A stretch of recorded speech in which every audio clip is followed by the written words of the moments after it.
Love, tara, kwek-kwek tayo. Tara. Kumpare, kwento ko lang sa'yo kung bakit ang daming dalang barya ni Ate Jenna at sobrang saya niya. Pupunta kasi kami dito kila Ate Nympha para magmerienda kasi sobrang sarap ng kwek-kwek niya. Kaso nga lang ang haba ng pila kaya umupo muna kami dito sa may lamesa. Nagpa-cute naman si Ate Jenna sa camera kaya vinidyohan ko siya. Ang alam niya bagong linis yung camera kaya ako dinala pero hindi niya alam gagawin ko siya ng short montage na parang intro ng pelikula. Kaso nga lang nagkaroon ng konting problema. Sorry, wala na. Ay, totoo ba? Ubus na pala yung mga meriendang tinda ni Ate Nympha. Pero meron pang 3 kwek-kwek na natitira. Kaso naka-reserve na. Nagbabarya lang daw yung 3 lalaking nakapila kanina kasi 1,000 yung pera nila. Kaya naman nalungkot si Ate Jenna nung nalaman niya na hindi masasatisfy yung cravings niya. Pinakita niya pa yung mga daladala niyang barya kasi papakyawin niya raw sana yung tinda ni Ate Nympha. Pero dahil matagal yung 3 lalaking nagpapalit kanina, binenta na sa amin ni Ate Nympha yung 3 kwek-kwek na natitira. Kaya naman si Jenna, sobrang saya niya. Abot tenga yung ngiti niya. Pinakita niya pa yung kwek-kwek na tinusok niya. Ayan, kitang-kitang masaya talaga siya. Pero iniisip ko pa rin yung 3 lalaki kanina. Paano kung magalit sila kasi kinain na namin yung 3 kwek-kwek na dapat sa kanila? Pero okay lang daw sabi ni Ate Nympha. Mababait naman daw sila kaya meron pang naisip si Ate Jenna.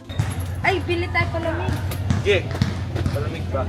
Kaya habang kinukuha ni Ate Nympha, vinidyohan ko muna si Ate Jenna. Hilig ko kasi talagang videohan siya lalo kapag sobrang saya niya. Priceless kasi kapag nakikita mo yung girlfriend mong masaya. O nakaka-relate ka ba? Vinivideohan mo rin ba yung girlfriend mo kapag masaya siya? O i-share mo na kung nakaka-relate ka. Ito kasi talaga yung kasiyahan ko yung makita siyang masaya. Tapos biglang dumating yung mga lalaki kanina. Sorry, in-order na namin. Wala rin daw bariya. Walang bariyo. Pero okay lang daw kasi hindi sila nakapagpapalit ng barya. Kakain na, happy siya.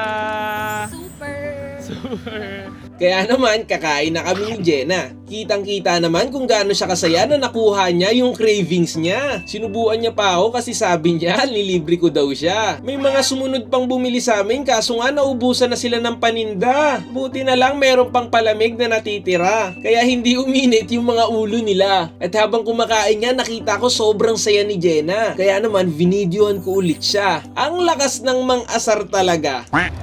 Tawa talaga ng ugali niya.